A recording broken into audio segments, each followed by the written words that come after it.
Good morning. On behalf of the Australian Government Department of Education, Skills and Employment, I want to welcome you this morning to the Updating Your Resume seminar. My name's David Campbell. I'm a internationally certified professional coach, and I'm here today to share some of that knowledge that I've gained over 30 years of working in career transition. So we're going to go through a presentation very quickly just on how to prepare your resume, how to get it to a point where it's useful. If you do have any questions along the way, I ask you to put those into the website. Those questions will come through to me eventually. We will have about 30 minutes of this presentation, and then we'll move into a 30-minute question and answer time. So please put your questions in as we go along, and I'll get to those towards the end. So starting out, the resume, what's the purpose of our resume? It is really two purposes. The first one is for you. It's about you being able to put forward your comments, your thoughts, your understanding of what you've done. And it's important that you get that right. The fact is that an employer, a prospective employer, will be looking to you and saying, what have you done? How does that relate to what I'm looking to fill? So it's important that you get that information in. I often say to people that if you don't put the information in, don't expect them to try and understand or make it up. So the resume is about you getting your information out there. The second part of the resume is very much about the employer being able to look at that document and understand your work experience and then how you fit to their vacancy. So it's looking at trying to join the two of those together. So that's what the resume is all about. As we move on, we want to look at tailoring our resumes. These days, it's important to make sure that your resume is very clearly tailored. And you do that in three different ways. Firstly, research. You need to research the organisation that you're going to be working for, that you're looking to take on board, their employment. So what does that company, that business do? Look at the words on their website. Look at the words in their job ad and make sure that you do those things. Read through very carefully what that job ad is saying to you and make sure you answer those criteria. All job ads will describe what the role is. They'll describe what the key performance criteria are for that particular role. And you need to make sure that your resume answers those criteria. So what are your skills? List them down. What are the essential things that you must have if you need to have a driver's license? Make sure you say that in your resume, that you have a driver's license. Make sure that you get that information across because it'll make it easier for them to read through and assess, is this person a suitable candidate or not? Keywords that they are using. That's actually really critical. The culture of an organisation comes across in the job ad that they put out there. And so if you don't word your response appropriately, then you will miss an opportunity. Let me give you an example.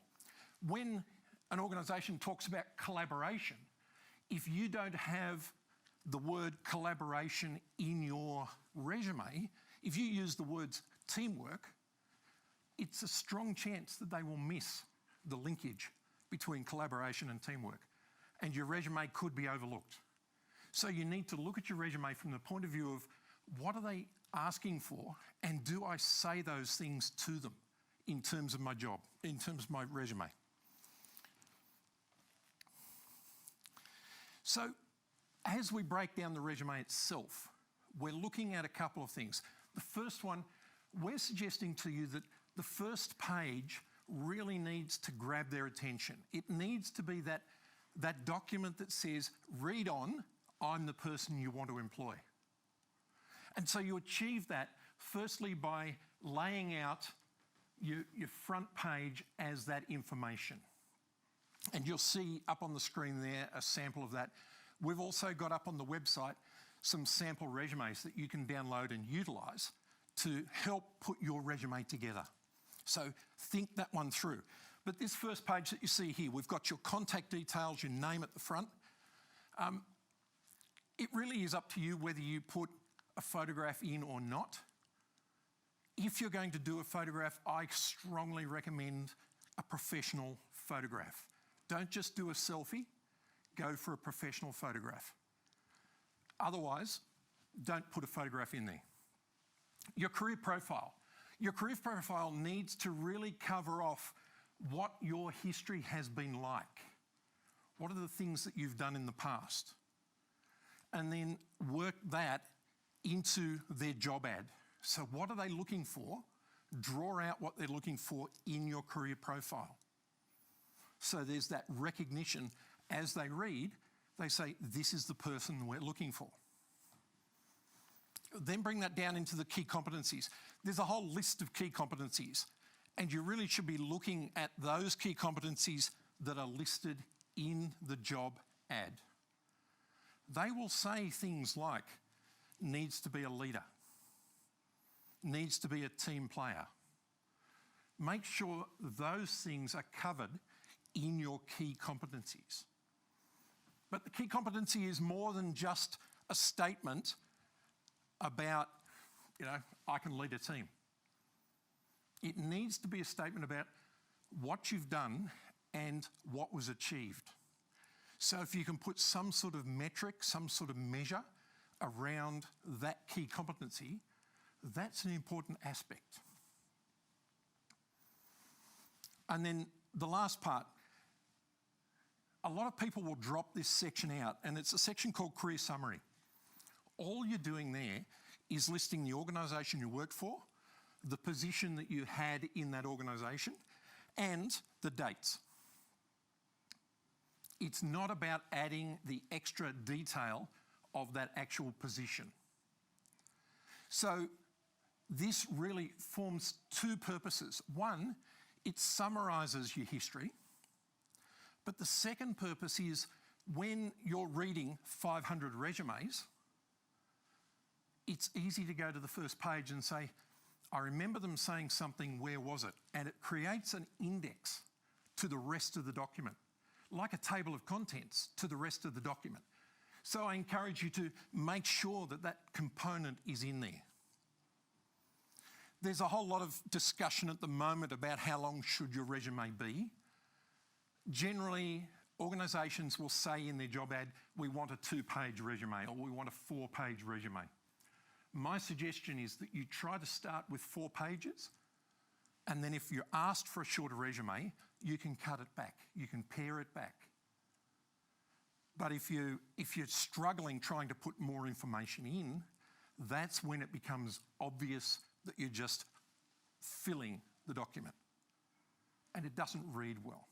So think about the first page. The first page is the first impression, making sure that you get on the page with those individuals.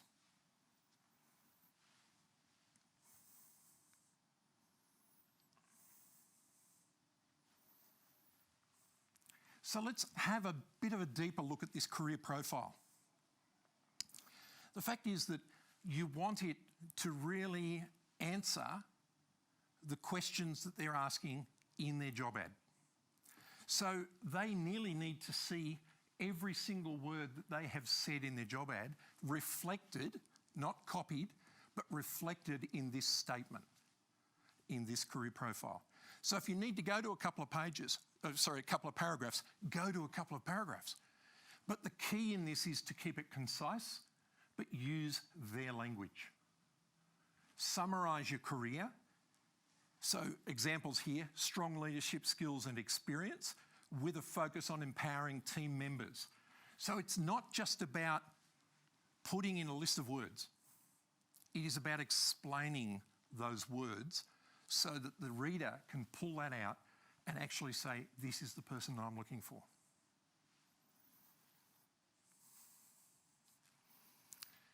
The skills. Again, I would suggest using these skills as they're listed here, so leadership, marketing strategy, sales management, etc. But you will change these to cater for the situation that you're actually responding to. So if you're going for a an operational role, you might not put in sales management, you might put in operational management. So adjust your skills to reflect that. But the key thing with all of these is you need to actually start putting in, this is what I can do, this is how I do it. Don't forget the soft skills. Soft skills are really important. So it's all well and good to say that you're great at doing Excel and Word, or you're a great plumber, but when it comes down to engaging with the customer, engaging with the client, those are the softer skills, and people want to know what those are. So make sure that you pick those up in your key skills.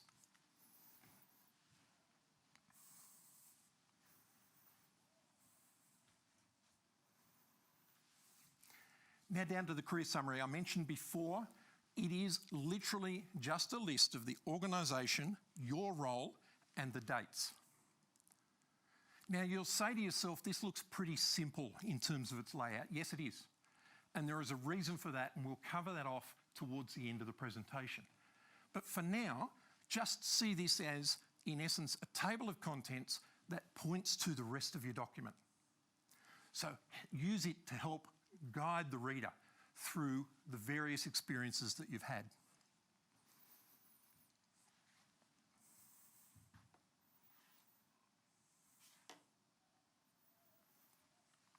Now we're turning over onto page 2. This is where we want to start listing things like your history, your career history, and those sort of things. Now, let me say the number of resumes I've seen where people put in their key responsibilities and they leave it at that. And I would suggest that that is a great way to have your resume pushed to one side and never looked at again. Because as an employer, I would be looking to employ a person who can do something, not a person who is employed to do a particular job. But what can they do beyond that? What are the skills that they've applied and the things that they've achieved in the role that they were employed to do? We all do them. We all do that little bit of extra something here or whatever it is over there. So think of those things and make sure you put them down as achievements. But when you list them as achievements, make sure that you're listing not just the statement of what it was, but some sort of metric that you can measure against. So the example here, first one, restructured the state sales teams, reducing annual costs by $200,000. That is a measurable statement. And someone can look at that and say, I get that. When I ring their referee, I'll ask whether that's a valid statement. So make sure you've got those kind of metrics in your responsibilities. I also say to people that you should try to have your responsibilities the same size or larger than your achievements, the same size or larger than your responsibilities. So that it's indicating that you did a lot of things in that particular job. So make sure you develop these through. They can be dot points. Absolutely nothing wrong with a dot point in this situation, but when you do a dot point, do it as a sentence. Don't do it as just a couple of phrased words. Make it a sentence. Make it so it reads rather than just gathers information. We go down to the skills, education, qualifications, licenses and training. This is where you need to make sure you've read the job ad. Put all the things that you can do there. As your resume grows, you'll start to peel things off. I can't remember how many things I've dropped off my resume. But the whole idea of this is that you tailor this section to respond to the job ad. So if they're asking for a driver's license or a forklift license, make sure that you list that you've got it. Make it even better, list when it's valid too. So if your driver's license is, let's say, a probationary license, a P-plate license, make sure you say that, because there are certain laws that stipulate that you might not be able to drive a certain vehicle, which could preclude you from getting a certain job. So make sure you give that sort of information across. Listing all your qualifications, I would suggest when you get to listing qualifications, list them in order of seniority. So doctorates first, then postgraduate, then graduate, then certificate, and so on. So list them in that order, working backwards. You just simply need to say that you've got them. You don't necessarily need to say when you got them, but indicating that you've got them and being able to support that later. If you're asked for transcripts, being able to support that you've got those qualifications.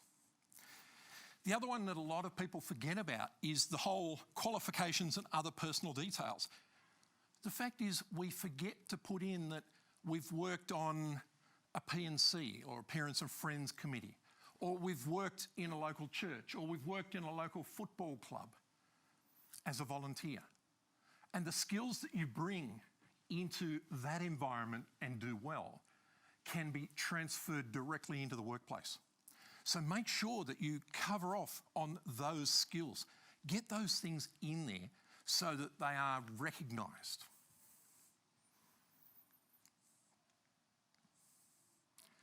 And this is, again, covering off on those qualifications, listing where you're volunteering. The other thing that it does for an employer is it gives them the understanding that this person is engaged in the community. They're a person that's happy to engage. They're a person that's happy to be involved in life within the business. And so it's showing a better rounded picture of what you're like. And the final note, referees. Look, there are a number of schools of thought on referees. One is that list your referees because you want to make it easy for people to just simply read your resume and then go to the referees. We're suggesting that you should protect the identity, the privacy of those referees. So we're suggesting to you that keep those back and just put referees available on request. It's up to you to make that decision at the time. If you know that you're going for a series of jobs and your referees are happy to be nominated on your resume, nominate them. There's nothing wrong with doing that. But think about their privacy. Make sure that they're happy with that. So don't just go listing people, having not had that conversation with them, that they're happy to be a referee for you. So it now brings us over to the applicant tracking system. I mentioned earlier that the layout of this is very simple, very laid back, very plain. I looked at a resume recently from a graphic designer, and it had charts and pictures and graphs and all sorts of things. And as I was talking to her, I said, look, this is not going to make it through an applicant tracking system. It just won't work.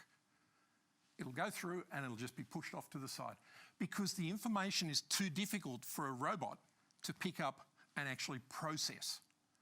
And 90% of organisations these days are using robots to process applications, to process resumes. So you need to play the game and put in place some tips and tricks that I'm about to cover to actually cover off on getting your application pulled out and read by these organisations. So as we go through the applicant tracking system, you need to make sure that it makes sense.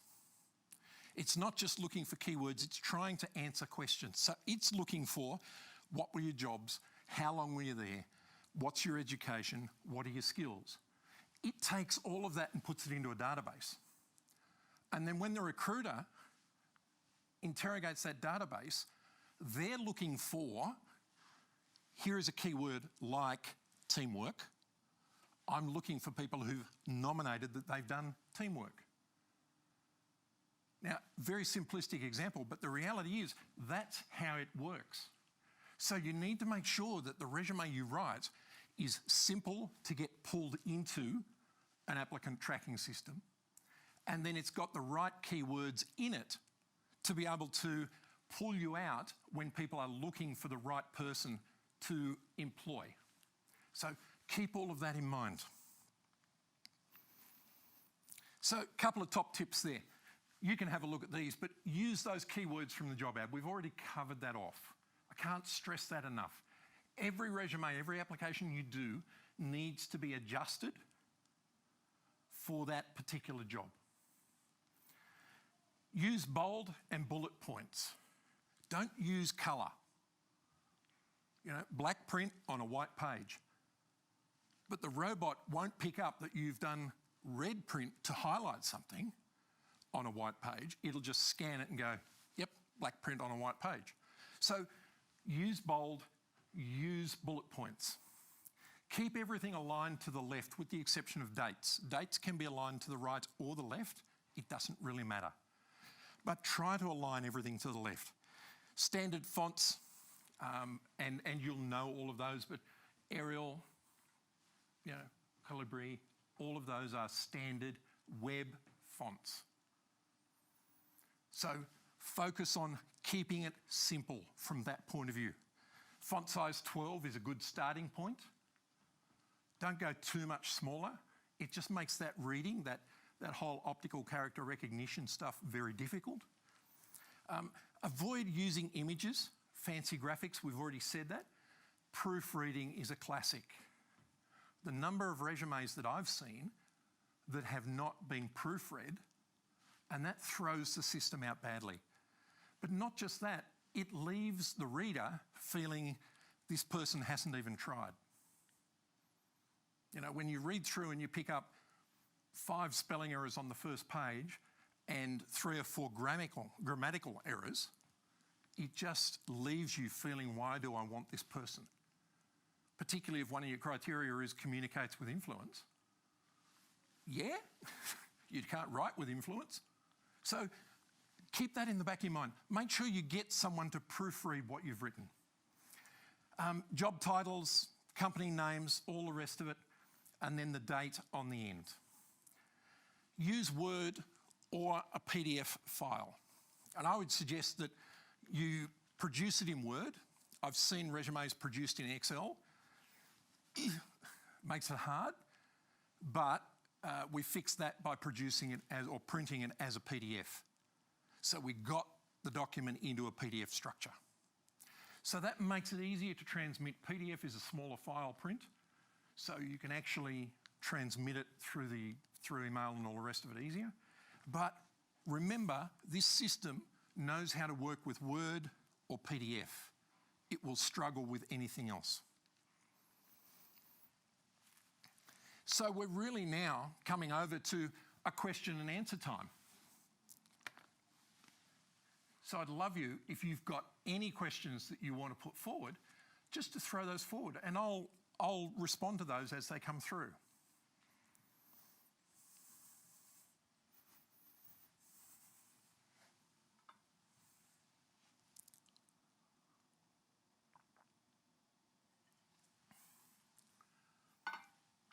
So does ATS pick up names in headers? My understanding is yes, it does. It really is a case of, what is the name that you're looking at? But generally, I would suggest when we look at your career history, you're putting the name of an organisation, you're putting the name of the role that you had. So they're both titles, they're both names, and it's picking those up and it's putting those into the system. So a lot comes down to where it appears. If you say in your resume, you don't lead into career history, then the system's not going to know that you've jumped into a career history section, and it won't know how to use those names. So hopefully that's a good answer for you.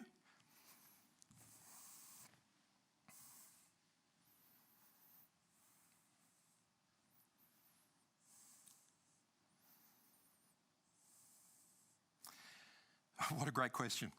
How do you tactfully explain 25 years of not having a job, going to TAFE, doing online courses for 2 years, but my lack of experience and confidence may be holding me back? That is such a great statement, a great question. I'm a real strong believer that you need to almost address the elephant in the room when you start your resume. I tend to push people to do that in their covering letter. So if you've got a large period of time where you're needing to explain something has been going on so that the reader doesn't trip up over it when they're looking at your resume, do that in the covering letter or do it in the career profile. List it in the career profile. the kind of things that are common. One that I've seen is ladies coming back to work after being off raising family. And I actually make a statement that, and I'm going to grab it and read it to you because I think it's such a strong and powerful statement.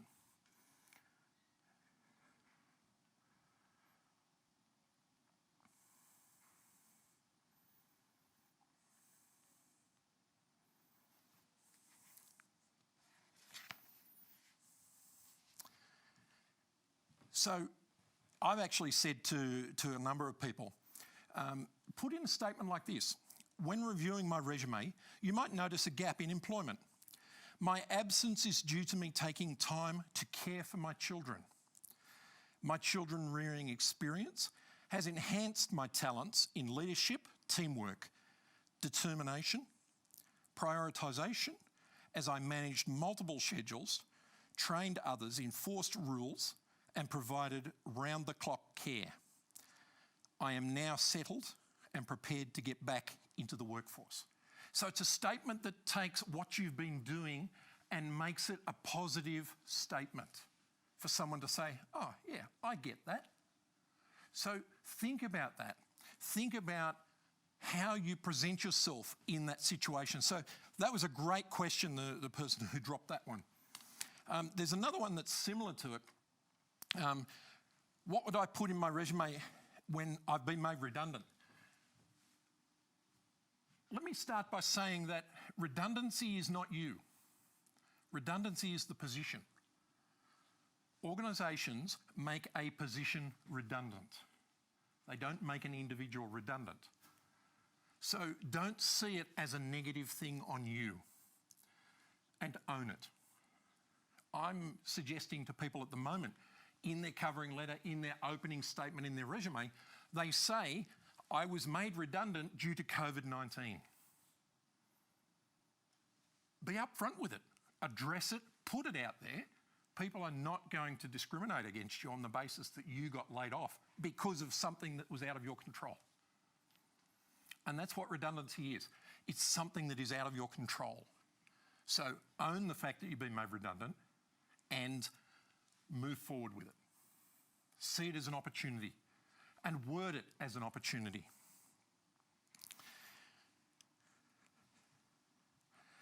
How does the career summary differ from the covering letter? They sound similar. Yes, they do sound similar. Let me put it in this way. You should see your resume as one component of an entire process. Don't see when you're applying for a job that you write a covering letter, a resume, response to selection criteria, go to an interview. See them as all linked together. And therefore your covering letter should have linkage statements in it that link to your career profile. Your career profile should be supported by all of the experience that comes up through your career history, and it should have links to your responses to selection criteria if you're needing to do those. But equally, when you get to interview, all of that should link to the responses that you develop to go to an interview. So see it as a combined activity, not just as a single document that is then followed by another single document. Hopefully that answers your question. So do see them as linking together, but you don't need to repeat information in each one of them. They should just simply link by the way you word them. Should referees always be work referees or a personal one good? It's a good idea if you can to have two work referees. A lot of organisations these days will actually ask for your previous supervisor. That's a difficult one because if you haven't had a great relationship with that individual, then you don't necessarily want to put them down as a referee. So you might think about how you do that. But I would suggest if I were looking to employ somebody, I'd like to know what they're like to work with. And a personal referee doesn't give you that, what do you like to work with? but certainly early in your career where you may have only had one job, then make sure that you use a personal referee and make sure that person can talk about what you are like in a work environment, a volunteer environment, something along those lines. So make sure that you've got that concept covered.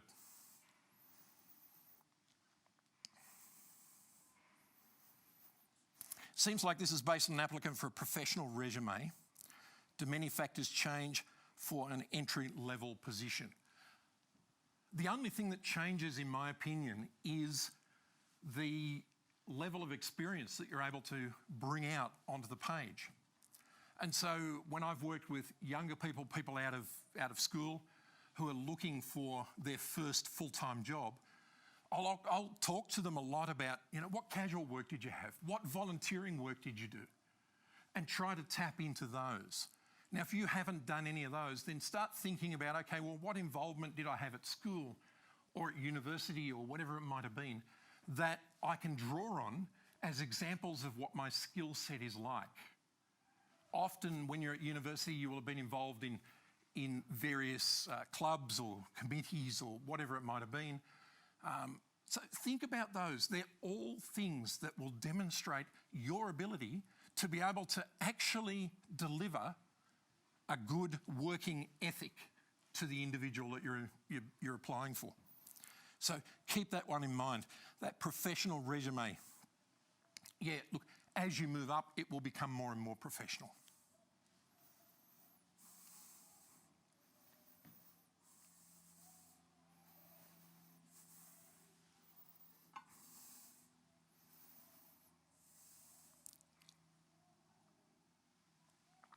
That's a good question. Just been by Eleanor. Should I include experiences and qualifications that are older than 10 years, 20 years? I think you need to look at the job ad, and if you've done something that is specific to that job in previous employment, then it's worth pulling that forward so that you're demonstrating you have that skill set. You may not have used it for 20 years, but you can bring it forward. An example that I can use from my own life, I was in the Navy for 20 years and I managed teams upwards of about 200, 250 people. And so when people say, have you got team management experience, that's one example that I can pull on. And it's only one. I've got other team management experience, but I can pull it forward and say, yes, I've done that, and use it as a relevant example. But it's better that if you can try to pull out something that is more recent, do that ahead. Make sure that you've got that covered. Someone else has asked, Adriana has asked, can I include qualifications that I'm currently studying? Absolutely you can, because it's talking about what you're doing. It's talking about your commitment to personal development, growing your skill set, understanding who you are and how you fit into an organisation. I would definitely include those. If maybe you're in the first week of university, I might not necessarily put it in at that stage, but it's certainly something that you need to make sure you get that message across, that you are working to develop yourself and you're not looking for the organisation to do all that career development stuff for you. Should we enclose our experiences and quality? No, we've done that, sorry. If you haven't worked before, what can you put down as for work experience? I would like you to go back and think about what have you actually done in your lifetime. You may not have had a paid job, but have you helped out around home? Can you demonstrate things that you've done from a work experience point of view? Most students these days will have done some work experience as they've gone through school. So list some of the things that you've learnt there. Again, we mentioned the whole volunteering, the whole sporting activity. Make sure you put those things down so that people are aware that you've got this skill and it's developing. So don't just think, I haven't worked, therefore I can't get a job. The reality is the jobs you're going to apply for are quite literally going to be filled by people who don't have work experience. So tap into that. Use what you've got to push across what your skill sets are. You will have led teams through school. You will have been involved in projects where you had to work with other people. That's teamwork. So make sure you tap into those. Make sure you're pulling those experiences forward and presenting them for what they are.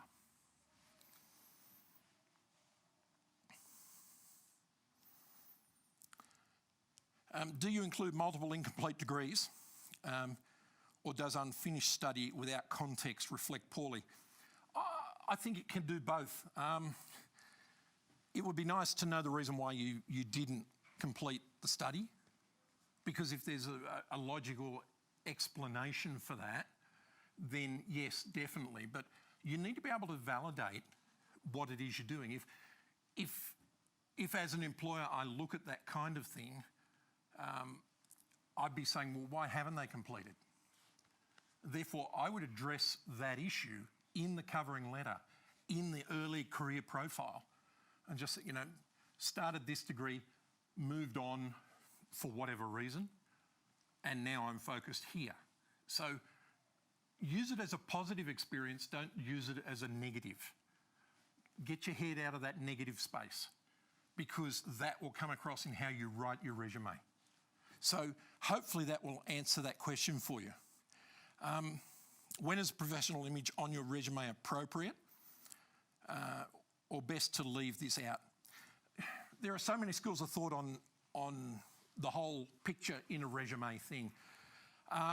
You'll find a lot of recruitment organisations, when they're doing bulk round recruitment, will actually ask you to bring a photograph of yourself, because what they want to do is have your resume, pin a photograph to it, because what it does is it makes it easier for the people who are on that panel to go, oh yes, I remember them because I recognise their face, and that prompts the names. So you're feeding that visual component of engagement. So I tend to be a strong believer in having a photograph, but it needs to be a professional photograph, because it actually sets you apart in terms of people reading and reviewing resumes, to be able to say, I remember that person, that's who they were. So it's really up to you. It doesn't hurt to leave it out. The computer, the ATS will not scan the photograph. So from that point of view, it doesn't serve any purpose. But just bear in mind, it can be useful, particularly if you're doing bulk rounds, if you're going for positions where there are a lot of people being interviewed. So things like graduate positions or apprenticeship positions, look at doing something like that then. What if I have a lot of short-term jobs? How do I make this look more stable on my work history? Again, I think it's a case of addressing it up the front. That comment I made before about addressing the elephant in the room.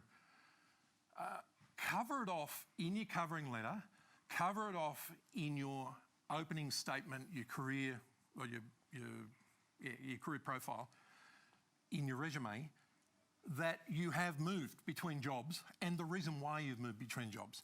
A lot of people will move between jobs as they're starting to try and settle into a career direction. So they'll try a number of things. So try and put that together.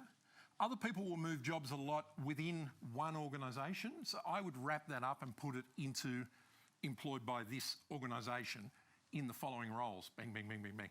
So that you're covering it off in that way. So don't see it as a blockage. It's not really a blockage at all. So just make sure you present it as a positive, as you bring a lot of experience, a lot of abilities from a particular point of view. Should you include future intentions, such as personal development goals? For me, I wouldn't. But again, it will depend on which coach you talk to. But what you're doing is you're showing to people what you have done and what you can do There's nothing wrong with putting those kind of statements into your interview. So keep that in mind. It's where is the best time to put this information in? Is it up front where you're saying, I want to go in this direction, bearing in mind the job you're applying for may not take you in that direction. So why are you applying for it?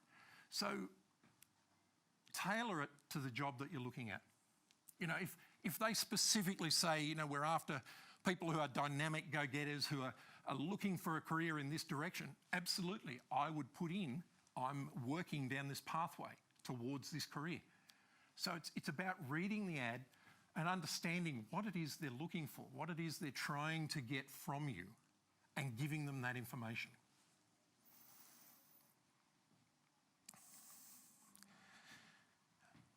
Should you include qualifications that are not relevant to the position, especially if you're overqualified for the position? That's a really interesting one. I think you should put whatever qualifications you have. The difficulty of that, of course, is that you can potentially scare away an employer because they'll say you're overqualified. That's happened to me a number of times. You're too qualified for the role. But hang on a second, it's my choice whether I want to be in the role or not. You shouldn't be scared off by the fact that I've got lots of qualifications. So from that point of view, toss it around.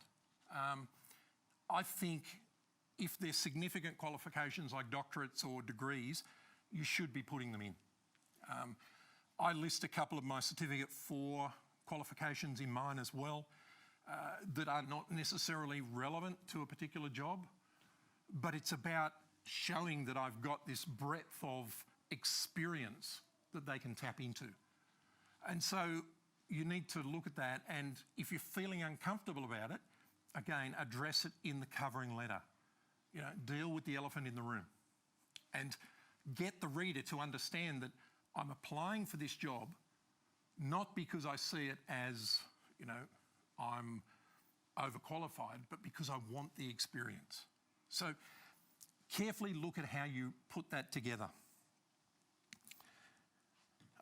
What referees would you recommend to use for self-employed business people after they have decided to work for someone else? I'd try and go for clients. I'd try and get people that you have actually worked with and worked for to put some sort of a reference down for you. So think about clients that you've delivered a really good service to. Go to them and get them to act as a referee. So just, yeah, think that one through. That's a particularly difficult one.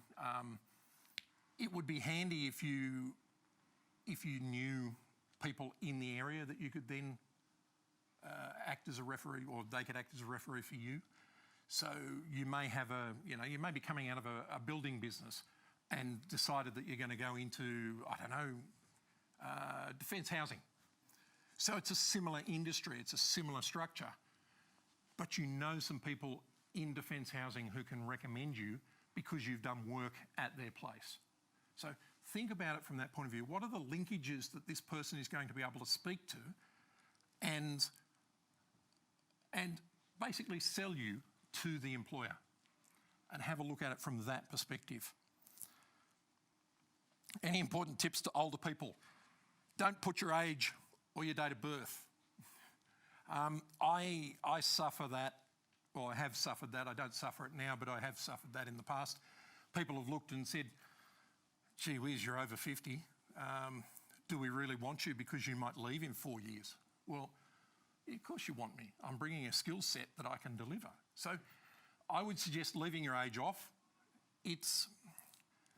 People will say to you, no, we won't bias on the basis of your age, but unconscious bias is alive and well. The fact that I'm standing here in front of you,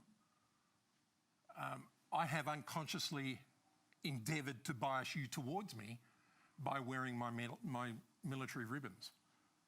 Because you'll look at that and you'll say, oh, this person must know something because he's got medals. It's an unconscious bias. It is a known unconscious bias, and I've tapped into it to try and help get that message across. everybody will unconsciously bias towards you. Saying, for example, for lawyers, saying what particular university you studied at, often you'll have lawyers who are assessing you, they will bias because they don't like that university. But in the Australian system, your law degree is as equivalent to their law degree because they're all measured the same way. So, leaving those kind of details out because you're aware that there is a bias, I think is a sensible thing to do. Will a robot read text boxes? Yes, you can use, can you use columns? Yes, you can use columns. Yes, a robot will read text boxes, but I'd be challenging you on why you want to use a text box. What is the purpose? Is it to make the design of this pretty? If that's the case, what's the benefit of it from the point of view of getting your resume read? If there's even a question about will a robot read this, my immediate would be, nah, leave it out. Put it into the text of the actual letter or into the text of the resume. Don't use a box. So, yeah, that would be my preference, would be head in that direction. Keep it simple, keep it plain, it works better through the system.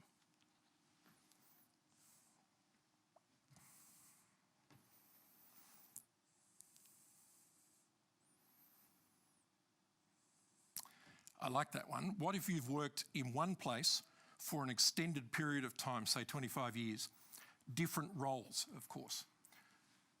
Yeah, treat them as, yes, list the one organisation. I've actually had a client who's done this.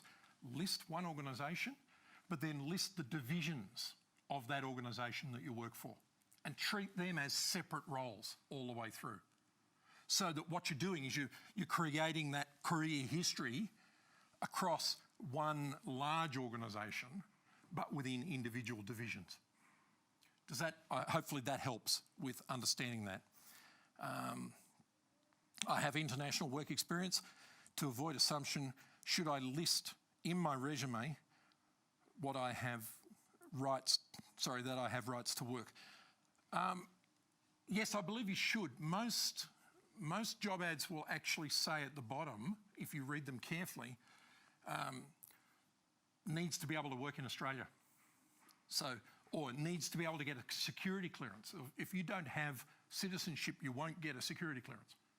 So bear those things in mind and list them, address them, so that the prospective employer is not left wondering. The last thing you want out of all of this is for that person to walk away and go, I'm just not sure. And then they hold up another resume and say, that one's clear, we're going here. You want them to say, I need to talk to this person, I need to interview this person and move forward. So it's about being as honest and upfront as you can. I'm a strong believer that you don't, it sounds silly, but you don't lie. You don't exaggerate the truth in your resume. If you've done something, say you've done it. But if you only assisted in doing something, then say, I assisted in doing it. Don't exaggerate the truth and own something that wasn't yours, because that'll soon come back to visit you. It doesn't take long. I do remember doing some interviews a while back, and we saw a resume that was absolutely outstanding, an amazing resume. And we've got to interview this person. We got them in the room, and they struggled speaking a word of English. And so the resume just didn't match what we were getting from them verbally. And it was so obvious that we just, someone's written this resume for this individual. So, you need to make your resume yours. There's nothing wrong with using people to help you write your resume, but ultimately it's your resume. So make it yours. Make it sound like you on paper. Because when you get to an interview, if it's so different, it automatically says to the person who's interviewing, there's something just not right here. They feel uncomfortable about it.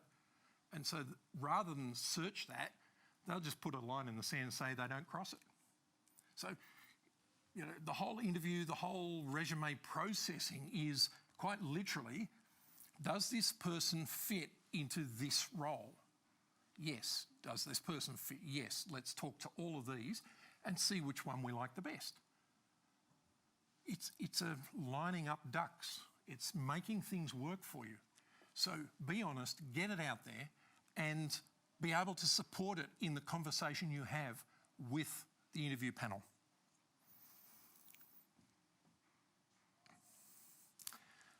I've done about 20 different courses via LinkedIn, etc. Have certificates for these. How would I show this on my resume? Can you group those courses into various topics? You know, if they're a certified course, fine, put down the certified course. You'll need to filter at some stage, otherwise you'll find your resume is a page full of courses, and that doesn't say a lot about you other than you spent time studying. So try and wrap things up together into one statement. So in this case, you might say, you know, I've done a number of LinkedIn courses that cover the following industries or topics, or bing, bing, bing, bing, bing, and just get it out in a statement like that. So have a think about how you present that. I think it's important that people know that you are really dedicated to professional development. But the question then comes, are they dedicated to professional development at the detriment of working for me? So think about it from their perspective. All of this is about how is the reader going to perceive me moving forward.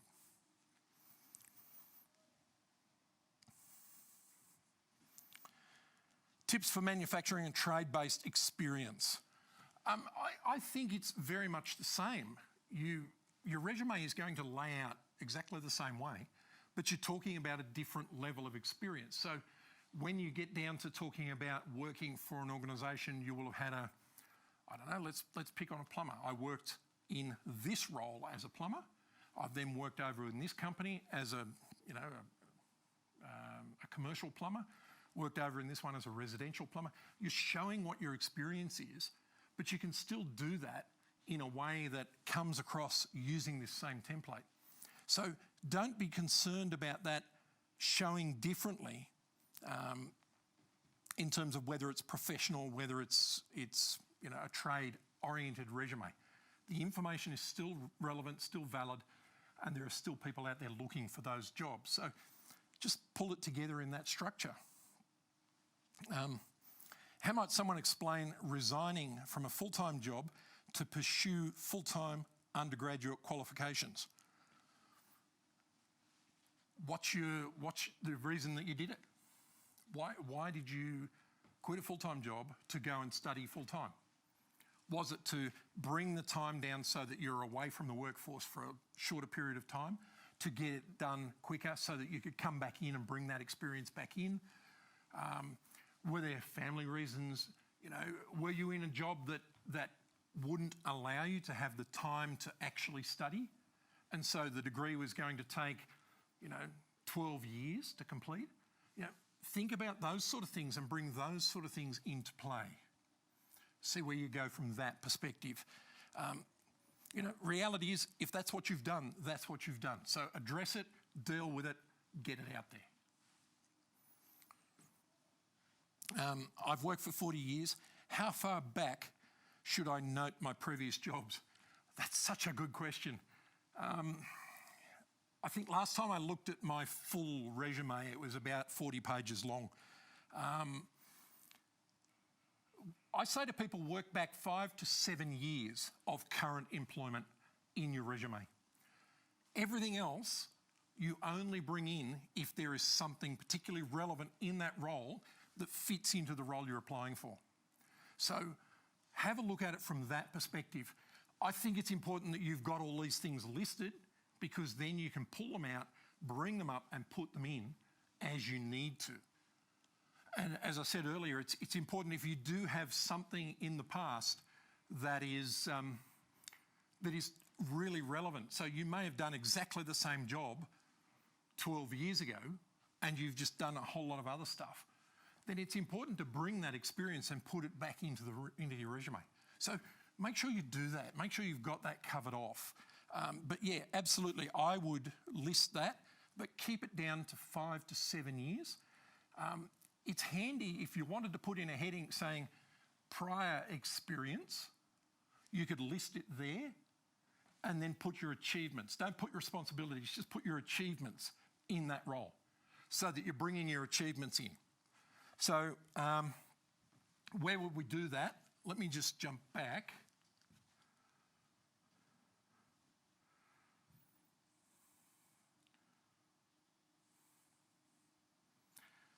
So your career history, most of the detail, you would list that going back 5, 7 years.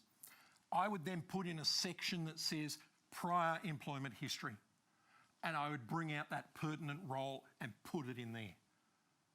So detail it down so that it's there.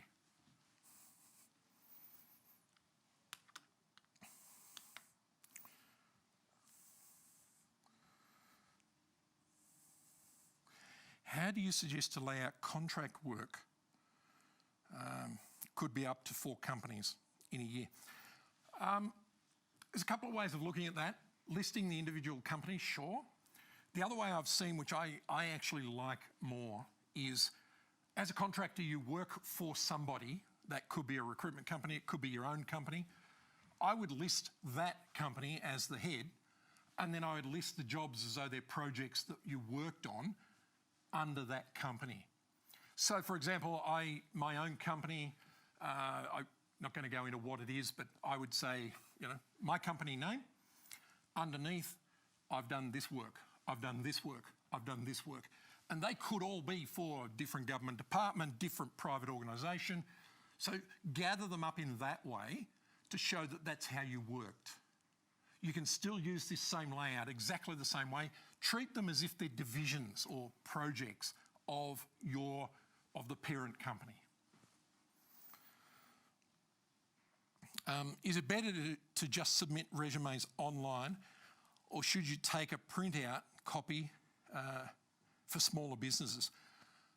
Depends what they've asked for. I have just finished working with a plumbing company, and they were asking simply that a resume be emailed to them. They weren't doing an online application, nothing like that. Just send us your resume via email. So make sure that you get it to them in whatever way they want. It's about making life easy for them, not for you, making life easy for them. So respond to their job ad. So think that one through. We've come to the end of our time, I'm afraid, which is disappointing because I would love to keep going. But if you've got any other questions that you desperately want to ask, keep putting them on the website. We've got some people here who are going to gather those. And over the next week or so, we'll actually get some responses back to you, get those answers out to you. I hope you've enjoyed the session. It's been great fun engaging with you. So this is a recorded session. It will be coming out in about a week's time, so look for an email saying that it's out. We've just got to process it and transcribe it and get the text and all the rest of those sort of things. But again, on behalf of the Australian Government Department of Education, Skills and Employment, I just want to thank you for coming along to this particular webinar. I hope it's been useful for you. Hope you've enjoyed it and got something from it. My name's David Campbell, and I wish you all the best in your job search for the next period of time. Thanks very much.